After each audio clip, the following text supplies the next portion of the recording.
மெல்ல மெல்ல ஊர்ந்து அழையா விருந்தாளியா வழக்கறிஞர் அலுவலகத்துக்குள்ள சாரை பாம்பு ஒண்ணு புகுந்த சம்பவம் பெரும் பரபரப்பை ஏற்படுத்தியிருக்கு.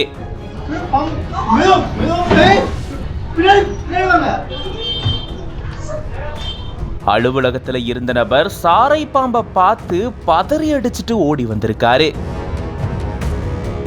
கிருஷ்ணகிரி மாவட்டம் ஓசூர் அடுத்திருக்கக்கூடிய சூளகிரி பகுதியில சார் பதிவாளர் அலுவலகத்துக்கு முன்னாடி வழக்கறிஞர் சுந்தரமூர்த்தி அப்படின்றவரு தன்னுடைய அலுவலகத்தை நடத்திட்டு வராரு. இந்த பகுதியில நிறுத்தி வைக்கப்பட்டிருந்த கார்ல இருந்து சாரை பாம்பு ஒண்ணு வழக்கறிஞருடைய அலுவலகத்துக்குள்ள புகுந்ததா சொல்லப்படுது. மெல்ல மெல்ல அந்த சாரை பாம்பு அலுவலகத்துக்குள்ள ஊர்ந்து போகக்கூடியது அங்க இருக்கக்கூடிய கண்காணிப்பு கேமரால பதிவாகி இருந்திருக்கு. அதை பார்த்த அங்க வேலையில இருந்த ஒரு நபர் பதறி அடிச்சுட்டு வெளியே ஓடி வந்திருக்காரு. அதை தொடர்ந்து கொடுத்த தகவலின்படி சம்பவ இடத்துக்கு விரைந்து வந்திருந்திருக்காரு சீனிவாசன் அப்படின்ற பாம்பு பிடி வீரர். பாம்பை லாவகமா பிடிச்சு சாக்குப்பையில போட்டு பக்கத்துல இருக்கக்கூடிய அடர்ந்த வனப்பகுதியில விட்டிருந்திருக்காரு.